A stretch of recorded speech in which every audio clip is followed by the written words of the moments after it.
喜恭喜！新年快乐！恭喜恭喜！新年快乐！ Selamat pagi pendengar dan juga pemirsa RRI.net. Pagi hari ini saya tidak di studio. Saya M. Subhan menyapa Anda. Ini spesial buat saya karena biasanya kalau pagi-pagi itu saya harus berjibaku di studio gitu ya. Cari-cari materi yang harus kita udarakan, tapi pagi hari ini benar-benar spesial buat saya. Karena saya ada di satu tempat. Nanti narasumber saya deh yang kasih tahu ini kita ada di mana sebenarnya. Ini adalah hari di mana kita akan menyambut datangnya Imlek yang ke tahun 2573. Oke. Dan pagi hari ini kita akan langsung sapa ini narasumber kita yang sudah hadir. Untuk pemirsa RRI.net pasti udah lihat nih gambarnya nih. Yang pertama Bapak Halim Eka Wardana, pengurus Paguyuban Sosial Marga Tionghoa Indonesia PSMTI. Selamat pagi Bapak. Selamat pagi. Sehat ya Pak ya?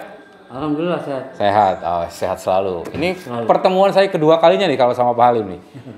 Rupanya kita dipertemukan hanya setahun sekali ya Pak Halim. Salah sendiri kenapa? Oke, kita siap. banyak kegiatan sebetulnya. Oke, siap. Tapi sehat selalu ya Pak ya? Oke. Kemudian ada Ibu Marlina Ongkowijoyo, pengusaha dan juga beliau ini penggerak bantuan sosial. Bu Marlina, selamat pagi. Selamat pagi. Sehat ya Bu ya? Sehat selalu. Sehat selalu. Pendengar dan juga pemirsa, kita tahu bersama kita masih dalam masa pandemi COVID-19. Harapan kita adalah kita tidak pernah lengah terhadap protokol kesehatan, apalagi kita dibayang-bayangi varian baru Omikron. Jadi kita doakan teman-teman semua, terutama yang merayakan Imlek tahun ini, tetap diberikan kesehatan. Namun saya ingin minta izin nih Bapak Ibu, boleh nggak kita lepas masker nih? Boleh ya? Oke. Kalau lepas masker itu Bapak Ibu nanti kelihatan di YouTube jelas ini. Ya, ini adalah saya mohon koreksi nih Bapak Ibu ya. Tahun ini benar ya kita di 2573 ya. Betul. Berarti tahun apa sekarang? Tahun macan, Pak. Macan. Oh, tahun macan. Ya, macan air. Tahun kemarin itu tahun kerbau. Tahun kerbau ya. Kerbau kemudian macan air tahun Betul. ini. Oke. Saya ingin tahu nih filosofinya apa gitu ya. Kita masuk di tahun macan air.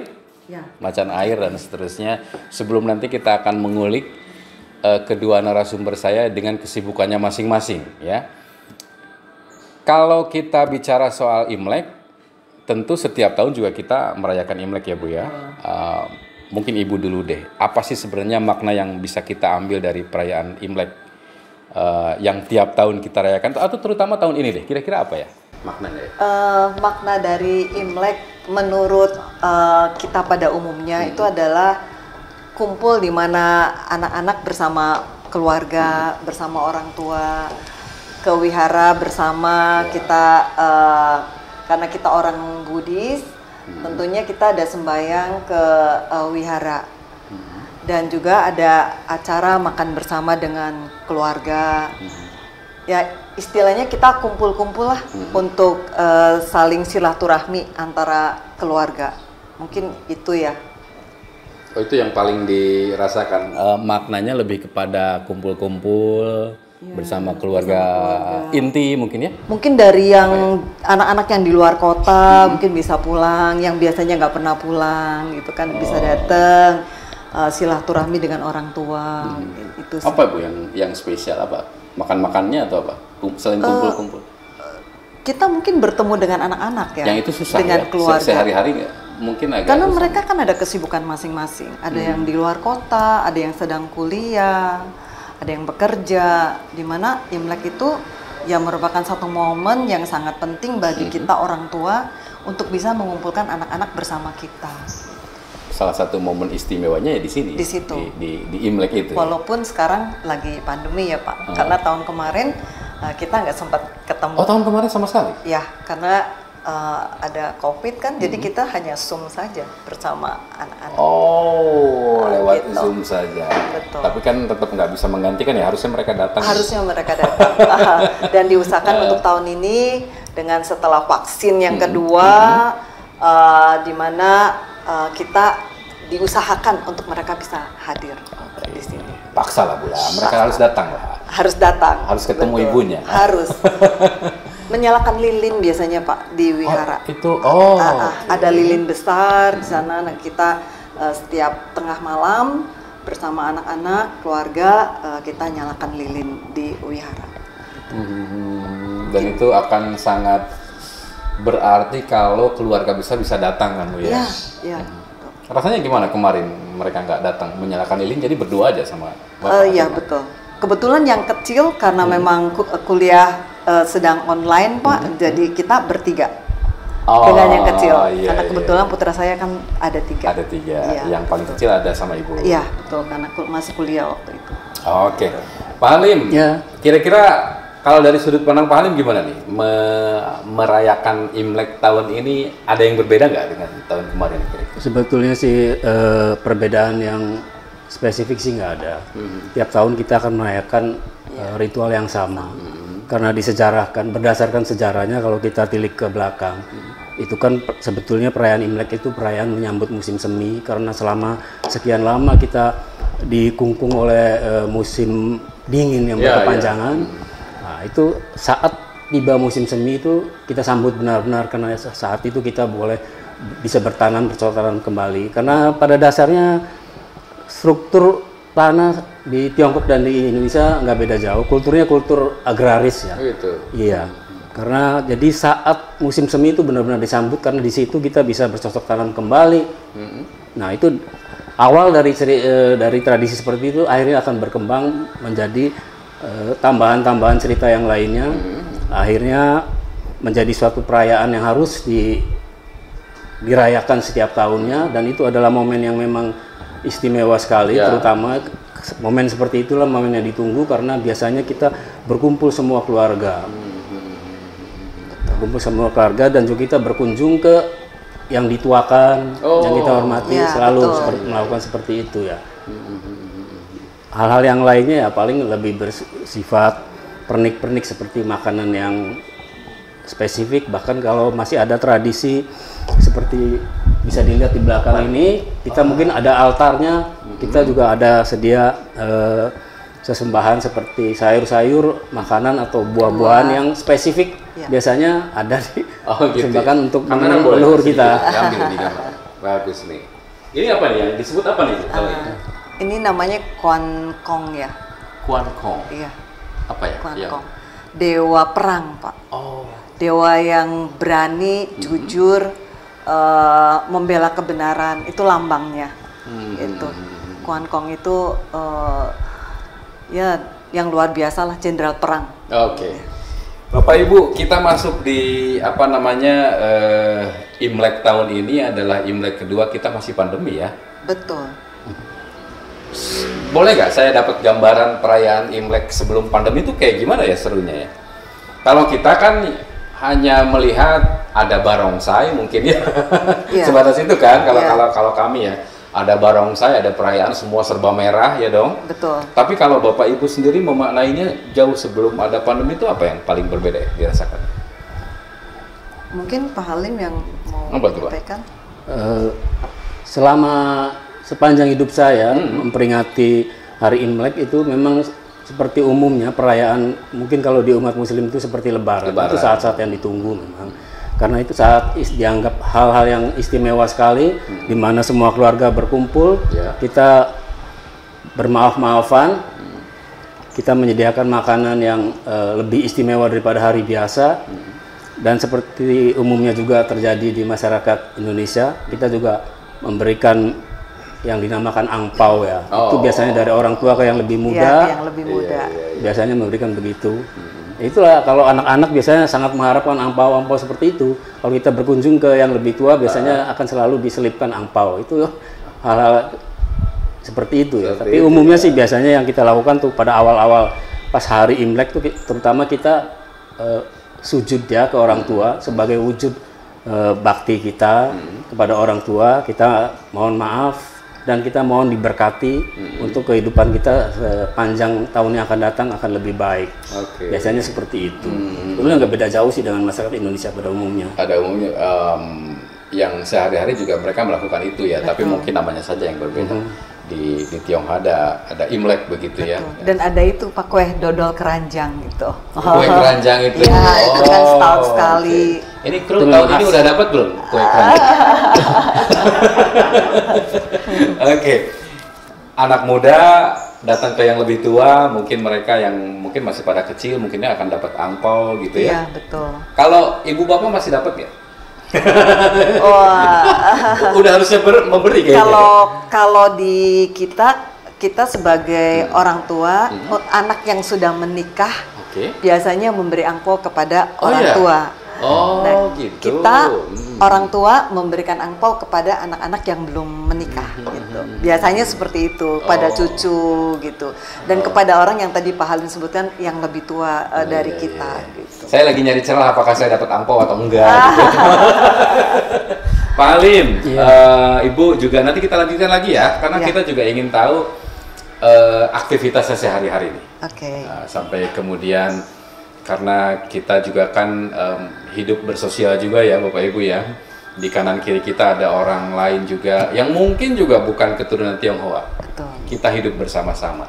Mungkin apakah ada yang bisa dimaknai dari perayaan Imlek ini kalau kita kaitkan dengan kepedulian kita terhadap sesama. Tapi nanti kita lanjutkan lagi ya Bu ya. Kita istirahat sejenak.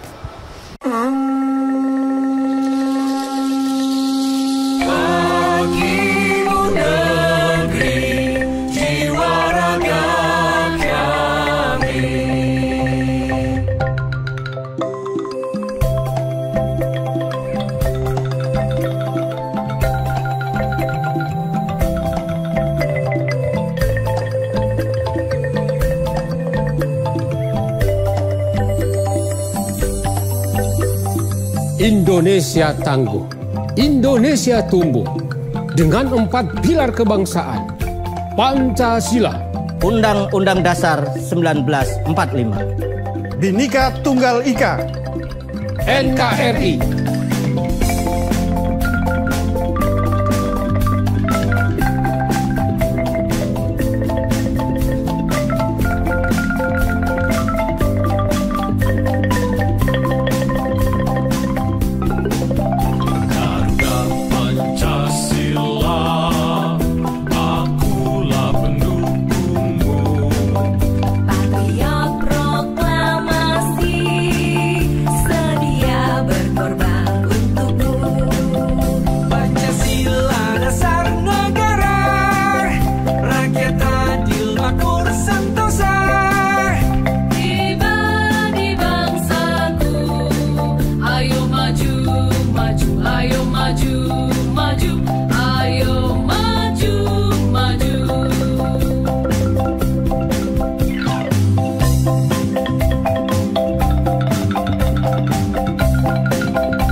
Pancasila. 1. Ketuhanan yang Maha Esa. 2. Kemanusiaan yang adil dan beradab. 3. Persatuan Indonesia. 4. Kerakyatan yang dipimpin oleh hikmat kebijaksanaan dalam permusyawaratan perwakilan. 5. Keadilan sosial bagi seluruh rakyat Indonesia. Baik pendengar Pro 1 RRI Cirebon dan juga pemirsa RRI Net di YouTube channel RRI Cirebon, saya M. Subhan masih akan terus melanjutkan ngobrol-ngobrol saya dengan dua tamu istimewa. Sebenarnya kalau saya sebut dua tamu istimewa saya salah, karena saya yang bertamu sebenarnya. Ini tuh ada di mana nih Bu? Ini Jalan Pasuketan, Jalan Pasuketan, di tokonya Ibu ya? Ya, di toko saya. Terima kasih Bu udah berkenan menerima kami ke sini. Mohon maaf, mungkin ini harusnya udah waktunya istirahat, tapi kita ganggu dulu. Mudah-mudahan berkenan ya Bu ya. Ya, kalau pemirsa melihat pakaian yang dikenakan oleh Pak Halim, ini adalah pakaian kebesaran nih. Jadi apa namanya anggota PSMTI itu semuanya pakainya sama seperti ini. Ya, acara-acara resmi yang Seluruh kita Indonesia. Seluruh Indonesia ya. Nah, kegiatan-kegiatan apa saja nih Pak yang sekarang concern dilakukan? PSMTI itu kita ambil singkatannya dulu ya. PSMT itu singkatan dari Paguyuban Sosial Marga Tionghoa Indonesia. Dari Paguyuban kita bisa mengartikan bahwa kita berusaha guyub baik antar anggota maupun dengan masyarakat sekitar tempat kita tinggal. Kita harus guyub ya, itu satu. Sosial. Sosial itu memang kita hanya bergerak di sosial kemanusiaan aja. Kita tidak berpolitik dan hal-hal yang lainnya. Di luar itu kita nggak. Yang ngajak-ngajak ada, Pak? Selalu ada, tapi kalau pribadi tapi silakan di jalurnya ya, untuk nggak berpolitik praktis ya. Marga, PSMT. Marga karena orang Tionghoa itu punya marga, Pak. Marga seperti di masyarakat kita mungkin orang Batak. Itu ratusan, Pak, marganya. Jadi semua marga apapun bergabung dalam Paguyuban Sosial Marga Tionghoa Indonesia. Ada di sini. T-nya itu kan Tionghoa karena tidak bisa dipungkiri kita memang lahir dari keturunan berdarah Tionghoa. Indonesia ya, Indonesia kita dilahirkan, dibesarkan dan mungkin kita wafat juga akan di Indonesia. Itulah PSMTI, Paguyuban Sosial Marga Tionghoa Indonesia. Dan kita tidak lain bergerak hanya di sosial kemanusiaan aja. Dan itu tidak terbatas hanya untuk masyarakat Tionghoa saja karena walaupun tidak ada pandemi, kita selalu mengadakan, apalagi waktu menghadapi Lebaran, kita mengadakan pasar murah, bahkan membagikan sembako langsung seperti itu, kita tidak memungut biaya apapun. Dan sejak pandemi itu kita luar biasa. Kita hanya sebagai kurir aja, kita mengumpulkan dana dari para donatur dalam jumlah tertentu, akhirnya kita wujudkan dalam bentuk apa yang akan kita sumbangkan kepada masyarakat, juga membantu meringankan pemerintah dalam menghadapi pandemi. Karena pada awal-awal pandemi itu kan luar biasa sekali, kita tidak siap menghadapi situasi pandemi yang luar biasa, pemerintah juga kewalahan. Kebetulan saya banyak kenal dengan dinas-dinas di bawah pemerintah Kota Cirebon, dinas kesehatan, dinas sosial. Mereka juga selalu mengharapkan bantuan. Paling tolong dong, kita kehabisan APD, kita kehabisan masker, kita membantu, Pak. Dari mulai APD itu perlengkapan yang dari atas sampai ke bawah, masker, kacamata goggle, sarung tangan, kita sediakan. Dari rumah sakit di Kuningan, Majalengka, Walet, Ciremai, Gunung Jati, kita bantu semua berkali-kali itu. Itu wujud kepedulian kita, wujud keinginan kita untuk membantu meringankan beban pemerintah. Untuk masyarakat sendiri bagaimana? Kita juga membantu masyarakat di jalanan, kita bagi masker berbulan-bulan. Untuk masyarakat yang terdampak secara ekonominya, di rumah tinggal pengurus, saya tinggal di RW Pesayangan, saya sebagai pengurus, kita meminta data di RT RW, tolong sediakan 30 warga yang terdampak secara ekonomi karena pandemi ini, kita akan bagikan sembako. Itu satu. Untuk di jalanan juga gimana? Di luar rumah tinggal pengurus, kita bekerja sama dengan warung-warung. Ada beberapa banyak warung, kita misalnya warung A, saya kasih 100.000, tolong bikinkan 10 porsi untuk siapapun yang ingin makan siang. Nggak peduli itu siapa. Nggak peduli siapa, tukang beca atau siapapun. Jadi warung tetap ada konsumennya, tapi yang tidak mampu membeli untuk makan siang pun bisa makan gratis. Itulah. Saya secara pribadi juga tergabung dalam grup relawan di Macan Ali.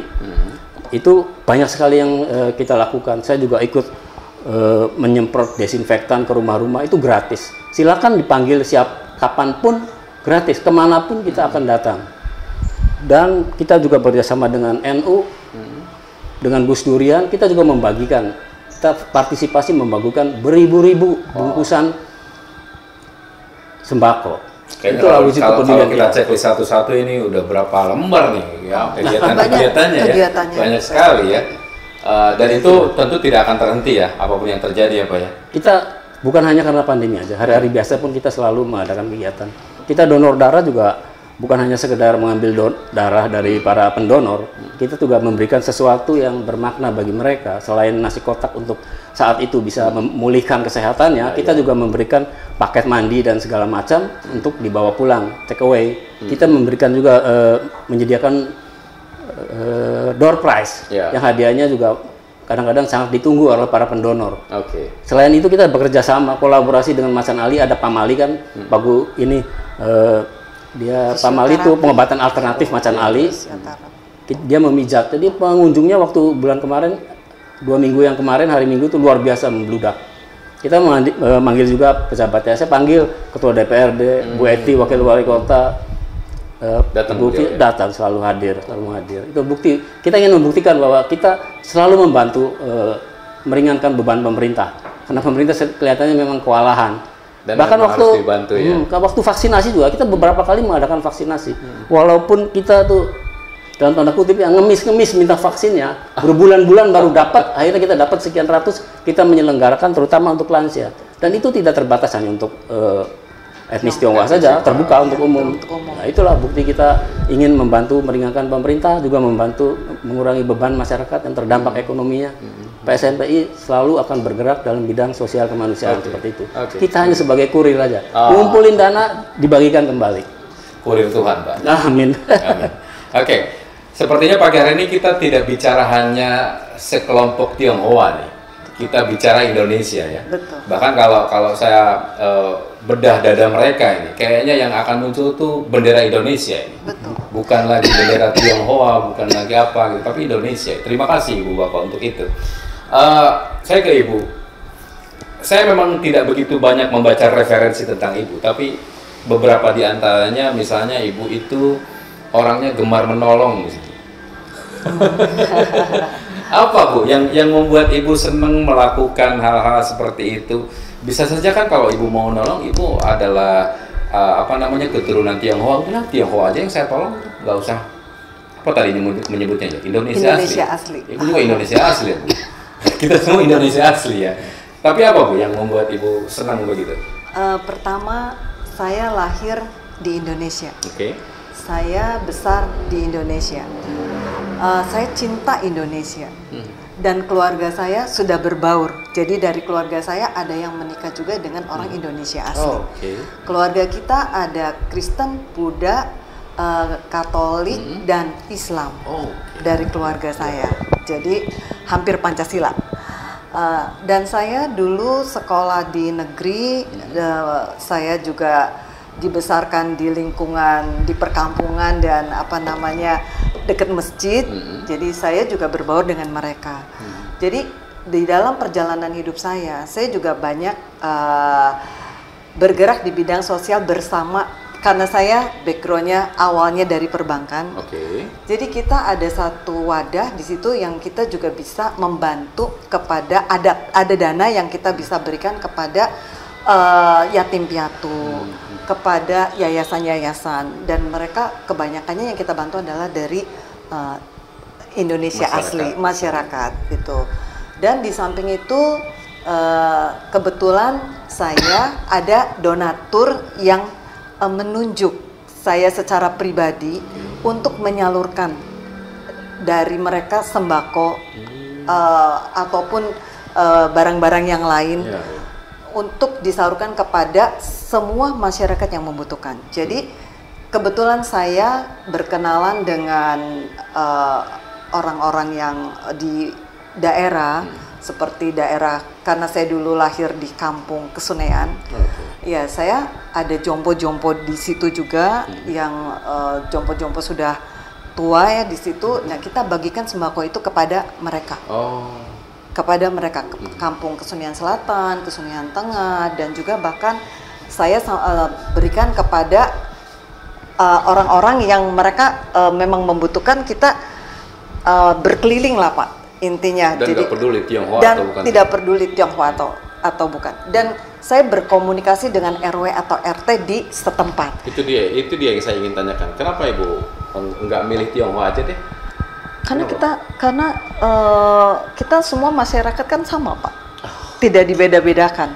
Kita adalah orang Indonesia, dan boleh dibilang lebih banyak orang Indonesia asli yang kita bantu, gitu, dengan mereka. Dan ada donatur yang mereka juga ikut datang Pak, ingin tahu siapa sih yang dibantu. Mereka mengajarkan anak-anak dari kecil bahwa orang hidup itu tidak selamanya di atas. Orang hidup itu ada yang di bawah.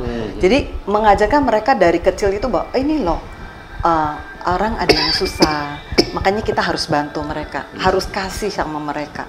Nah, itu mungkin yang harus ditanamkan dari dini kepada anak-anak.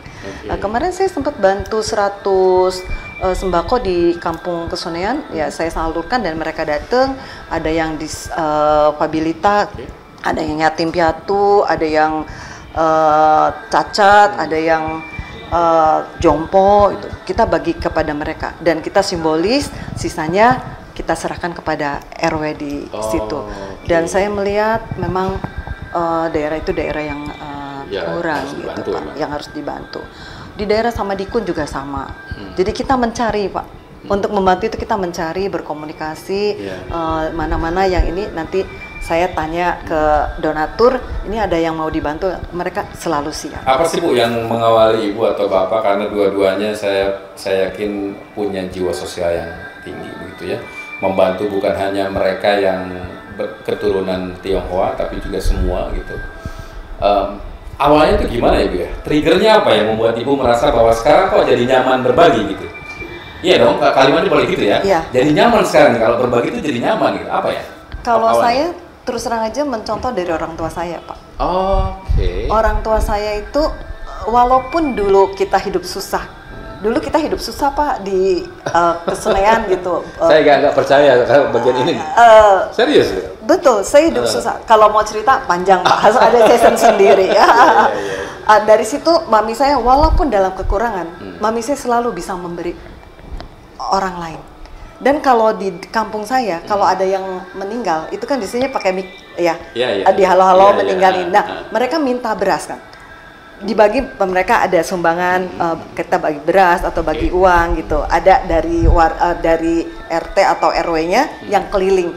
Nah, mami saya itu walaupun buat sendiri tuh mungkin kurang, tapi selalu memberi. Nah, itu saya melihat orang tua saya itu berarti begitu peduli kepada masyarakat di sekitar. Dan itu saya tidak ngomong bohong Pak, itu betul-betul saya lihat. Dan akhirnya mungkin dengan kebaikan orang tua saya, dengan saya melihat dari kebaikan mereka, yang di atas memberi saya rezeki sampai dengan hari ini. Itu aja sih Pak. Jadi kita harus berbagi, kasih dengan sesama kita, siapapun mereka, apapun agamanya. Saya tidak pernah memilih. Dan Bapak boleh lihat, kita kalau setiap ada sembako atau lebaran, saya selalu zakat. Itu saya sudah berpuluh tahun Pak, zakat. Jadi beras, ada minyak, ada apa, dan saya bagi kepada tukang beca, kepada tukang parkir, kepada tukang sampah. Dan kadang-kadang kalau saya sedia di mobil, kalau ada orang yang itu, saya berhenti, saya kasih. Jadi bukan hanya kepada orang-orang di sekitar, juga kepada mereka yang kalau misalnya kita ketemu sama tukang sampah ya ini kita turun kita kasih gitu. Jadi itu setiap tahun, sudah berpuluh tahun saya lakukan. Mungkin suami saya lebih tahu gitu. Ini kebetulan di belakang dua kamera ini ada suaminya Ibu. Namanya siapa Bu? Pak Wong Leong Tin. Pak Wong Leong Tin. Wong Leong Tin. Terima kasih Bapak. Ini sudah diberikan kesempatan saya ngobrol-ngobrol di sini Pak. Mungkin nanti episode ada Bapak juga ya. Oke. Masih ada waktu nih beberapa menit. Itu ya. Jadi berbagi itu tanpa mengenal siapa yang harus saya bagi. Iya, betul. Saya mampu, ya saya lakukan itu. Betul. Nah, melanjutkan itu caranya gimana Bu? Kan Bapak Ibu punya keturunan juga ya, punya anak. Melanjutkan kebiasaan baik ini juga sudah mulai dilakukan atau gimana? Ya, kita lakukan kepada anak-anak Pak. Dan anak saya yang tentunya karena yang perempuan sudah menikah, yang laki ada di Jakarta, yang kecil lebih banyak di Cirebon, mereka lebih banyak bersosial karena mereka aktif juga di wihara. Wihara itu suka membagi sembako. Kita kalau ada yang bagi juga kita kasih ke wihara, dan wihara akan membagikan kepada mereka semua. Dan itu bukan hanya orang Tionghoa saja, itu semua Pak, termasuk orang-orang Indonesia asli. Dibagi semua nggak pandang bulu. Nggak pandang bulu. Mereka membutuhkan, saya bawa, saya kasih. Betul. Karena mereka kalau ingin membagi kan, ini nyampe nggak ya kalau saya bagi gitu kan. Makanya mereka mencari wadah yang tepat supaya itu bisa nyampe gitu. Dan saya kalau membagi selalu menyampaikan ini dari siapa, berkat bahwa ini dari siapa, ininya nanti saya foto, saya kirim ke yang memberi. Ini loh sudah sampai gitu. Berarti apa yang mereka amanahkan, apa yang mereka titipkan, saya sampaikan dengan baik kepada orang yang tepat gitu Pak. Wah, ini waktunya cepat sekali nih. Saya udah dikasih kode bagian 2 harus selesai. Tapi nanti di bagian ketiga kita ingin tanya lebih dalam lagi tentu ya terhadap aktivitas-aktivitas Bapak Ibu yang terus concern. Pokoknya di sesi kedua ini saya kalah telak. Mereka udah berbagi tiap hari, bahkan nggak peduli siapa yang mau dikasih gitu. Lah saya belum ngasih apa-apa ini. Mudah-mudahan saya bisa belajar lah dari Bapak Ibu. Harapan saya sih siapapun, terutama yang non Tionghoa, jangan punya perspektif bahwa masyarakat Tionghoa itu distigmakan asosial. Seperti itu tidak, karena kita sebetulnya sama seperti kalau kita bergaul dengan sekeliling sekitar rumah kita akan melakukan kegiatan yang sama seperti mereka, nggak ada bedanya. Nggak ada bedanya. Ya, betul. Oke. Betul. Baik, nanti kita akan lanjutkan lagi. Kita istirahat dulu ya Bu ya, Pak. Nanti kita akan lanjutkan lagi. Pendengar dan juga pemirsa tetaplah di sini.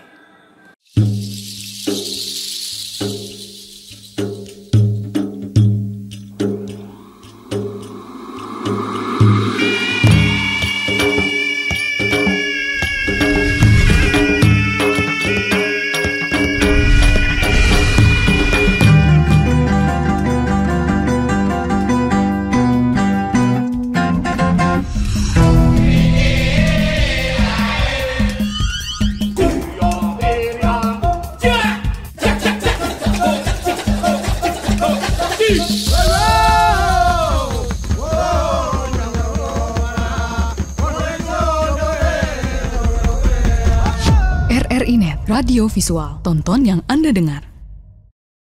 Pendengar Pro 1 RRI Cirebon dan juga pemirsa RRI.net di YouTube channel, kita akan lanjutkan. Ini adalah sesi ketiga dialog khusus kami jelang Imlek. Jadi warga Tionghoa, warga keturunan Tionghoa besok akan merayakan Imlek. Nah, mudah-mudahan sih tahun ini ada aroma berbeda lah dari perayaan Imlek walaupun kita masih dalam masa pandemi. Tadi Ibu Marlina mengatakan tahun ini pokoknya anak-anak saya datang semua. Pak Halim juga saya yakin. Nah, saya jadi baru ingat nih Bu nih. Sebelum saya tanya-tanya, saya mau tanya ini sebenarnya isinya apa ini? Katanya ini spesial nih, teh ya Bu ya? Ya, betul. Apa ini? Teh ini teh Kuan Im. Boleh saya tuangkan ya? Boleh. Ini apa namanya Bu? Teh Kuan Im. Teh Kuan Im. Iya. Enak Pak, teh Kuan Im. Oh. Ada filosofi dari teh ini? Saya nggak Pak Halim tahu nggak filosofi kira-kira dari teh ini apa? Ya, seperti kita kenal Dewi Kuan Im kan Dewi Welas Asih.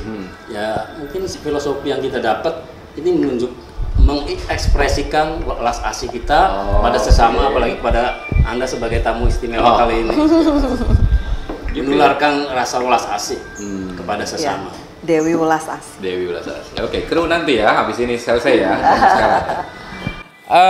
Berbicara mengenai Imlek, dulu sebelum presiden kita berganti jadi Abdurrahman Wahid, kayaknya ini sepi-sepi aja nih. Betul. Yang namanya Imlek tuh ya dirayakan oleh bapak ibu aja gitu dan keluarga gitu. Kita nggak pernah tahu. Kita ke mall juga nggak ada barongsai, biasa-biasa aja gitu. Tiba-tiba datang Abdurrahman Wahid, Gus Dur, bapak kita, merubah semuanya. Kita jadi seperti tidak ada sekat nih. Betul. Mana Indonesia ya tadi disebut Indonesia asli. Dengan warga keturunan Tionghoa, maka kemudian kita rame-rame bersukacita menyambut Imlek gitu. Kalau Bapak atau Ibu, mungkin Bapak dulu, Pak Halim, apa sih yang bisa kita maknai dari ini sebuah hadiah dari Gus Dur atau apa ya istilahnya ya? Ya. Kira-kira apa nih kira-kira? Kita sebagai masyarakat Tionghoa di Indonesia harus dan memang sudah diwujudkan rasa terima kasih kita kepada Gus Dur. Karena jasa beliau dengan Kepres nomor 6 tahun 2000 itu menganulir Inpres waktu zaman Orde Baru, Inpres nomor 14 tahun 1967 yang melarang, membatasi semua kegiatan yang mengekspresikan budaya Tionghoa. Mass media seperti koran itu yang berbahasa Tionghoa dilarang. Segala pernak-pernik berbahasa Tionghoa pun hanya boleh dirayakan di rumah dan tempat ibadah saja. Perayaan barongsai pun hanya di lokasi tertentu. Tapi sejak keluarnya Kepres Gus Dur Abdurrahman Wahid, semua kita bisa kembali mengekspresikan tradisi dan budaya Tionghoa, tradisi dan budaya leluhur kita. Tapi sepanjang pemerintahan, mohon maaf, Orde Baru Soeharto itu selama sekian 30 tahun lebih, boleh dibilang sebagian generasi kita sudah terputus dengan tradisi dan budaya leluhurnya. Bahkan boleh saya bilang itu seperti genosida kultural. Genosida itu bukan hanya secara fisik, pembunuhan secara fisik ada. Pembunuhan secara kultural pun dilakukan oleh Orde Baru. Selama 30 tahun kita tidak tersosialisasi dengan bahasa dan budaya. Agak terganggu begitu ya. Ya, semua terganggu. Berarti termasuk juga pemahaman anak-anak muda saat itu agak terputus sejarahnya ya. Karena impres tadi ya. Sampai kemudian dicabut dan dengan muncullah aturan baru yang dikeluarkan oleh Pak Abdurrahman Wahid itu. Iya, kalau sejak tahun 1966 itu kan masyarakat Tionghoa masih punya sekolah sendiri, ya. Sekolah yang menggunakan bahasa Mandarin, dan itu juga bukan hanya sekedar berbahasa Mandarin aja, kita juga diajarkan budi pekerti. Ticekwe itu namanya, budi pekerti, warisan dari leluhur kita. Nah, setelah dibubarkan semua sekolah-sekolah, ditutup semua sekolah yang berbahasa Mandarin itu, anak-anak muda itu kembali hanya bisa sekolah di sekolah swasta dan di sekolah negeri. Nah, itu mereka sudah tidak tersosialisasi lagi dengan terputus. Mereka lebih perspektif pemikirannya lebih nasional sih ya, lebih keindonesiaan. Tapi mereka juga lebih mengekspresikan budaya barat umumnya seperti itu. Jadi mereka sudah sebagian besar ya, kita tidak bilang semua, tidak bisa berbahasa Mandarin. Mereka tidak mengenal tata cara adat istiadat budi pekerti Tionghoa leluhur kita juga kita tidak ada. Makanya jasa Gus Dur itu luar biasa. Makanya kita menganggap Gus Dur itu seperti Bapak Tionghoa Indonesia. Tionghoa Indonesia. Bu, ketika belum ada Gus Dur waktu itu, yang kemudian kita bisa merayakan sama-sama nih, perayaan tahunan ini ya Bu ya, Imlek ini, bagaimana cara Ibu bisa menyampaikan sejarah-sejarah tentang leluhur Ibu terhadap anak-anak waktu itu? Kan juga belum bisa seheboh ini kita ya merayakannya. Saat itu gimana Bu? Supaya mereka jangan terputus-putus amat lah dengan budayanya gitu. Iya. Itu gimana? Kalau kita kan punya nyolo, sembayang ya. Jadi kalau setiap altar sembayang, jadi kita setiap tahun itu ada buka meja sembayang untuk memanggil para orang tua kita, leluhur kita. Kita sediakan makan, ya, buah-buahan, ada masakan, mungkin ada. Kalau kita orang Tionghoa bilang harus ada ikan, ada ayam, dan ada babi.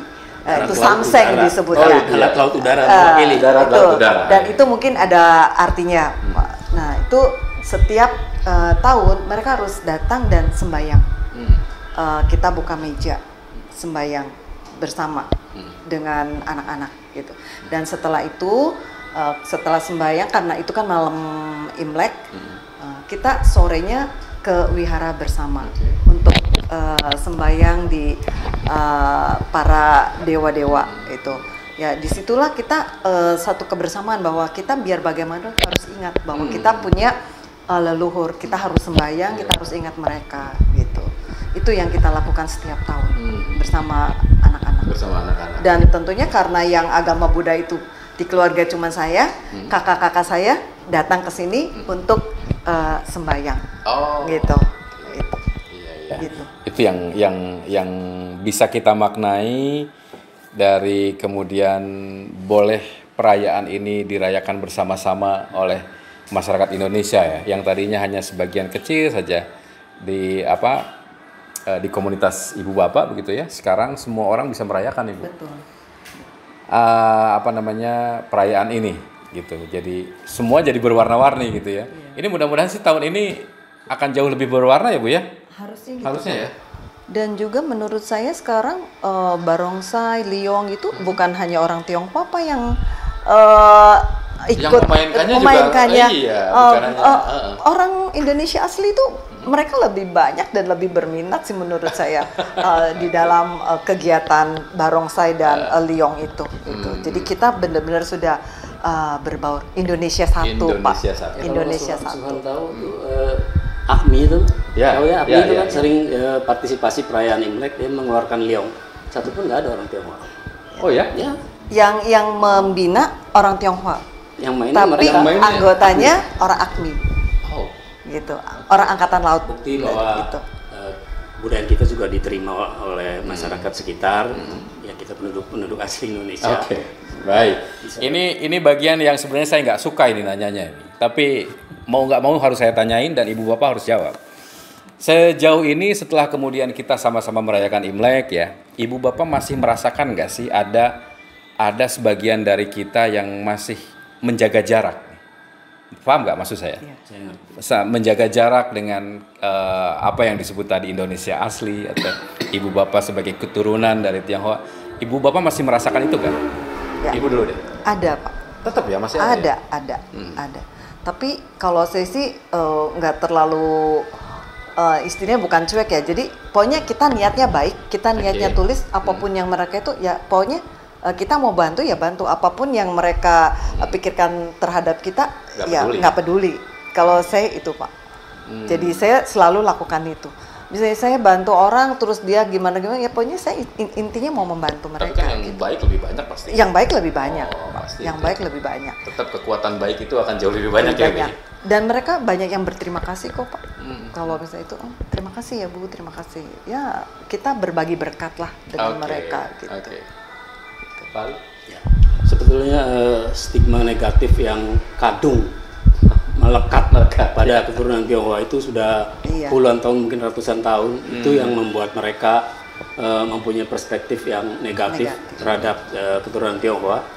Tapi sebetulnya leluhur kita juga mengajarkan, Sunan Gunung Jati itu sudah mengajarkan toleransi keberagaman sejak beliau masih ada. Karena Masjid Agung dengan gereja Katolik, dengan gereja Pasundan yang 1700 sekian, seumuran juga dengan Klenteng itu, usianya ratusan tahun tidak pernah diganggu. Khususnya di Cirebon, tidak pernah ada yang ganggu. Itu kan membuktikan bahwa leluhur Cirebon itu mewariskan keteladanan, toleransi yang demikian. Kita sebagai keturunan selanjutnya juga merawat demikian. Itulah yang saya harapkan ya. Karena kebanyakan hal-hal yang stigma negatif yang kadung melekat pada keturunan Tionghoa itu lebih banyak di dunia maya. Karena di dunia nyata sehari-hari, saya pribadi, saya tuh jadi RT, pengurus RW, pengurus masjid, bahkan mereka tidak pernah membedakan saya. Selama kita mau melebur, mereka juga. Kita itu hangat di media sosial sebenarnya. Tidak selalu media sosial baik-baik aja gitu. Punya nilai positif. Nilai negatifnya pun ada kan. Seperti itu. Di dunia nyata sebetulnya kalau kita mau berbaur, kita bisa diterima di mana pun. Betul. Oke. Wah, sayang sekali nih Bu, Bapak, waktu saya sudah habis ini. Padahal harusnya kita tambah 1 jam lagi ini. Oh, nggak bisa ya. Baik, ini bagian akhir. Saya dari awal berbincang ini belum dengar kalimat Gongsi Pacai. Saya nggak tahu itu kalimatnya benar atau salah itu kalimatnya tuh. Mungkin Ibu boleh ke kamera sana Bu, Ibu dulu Bu, menyampaikan selamat merayakan Imlek. Ya, kameranya yang tengah atau boleh yang ini Bu? Boleh yang ini, silakan Bu. Gongsi Pacai, selamat merayakan Imlek tahun 2573. Hidup Indonesia yang kita cintai. Mantap. Pak Halim, boleh Pak Halim.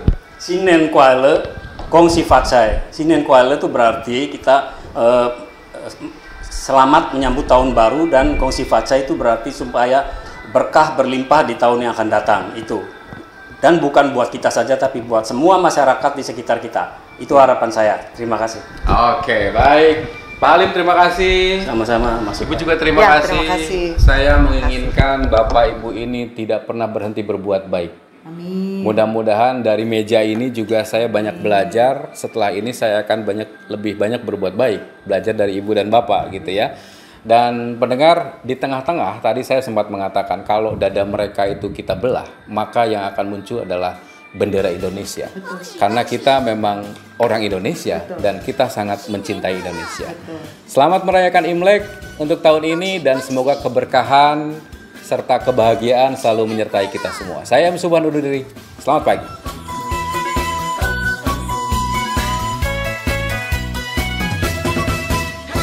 恭喜恭喜在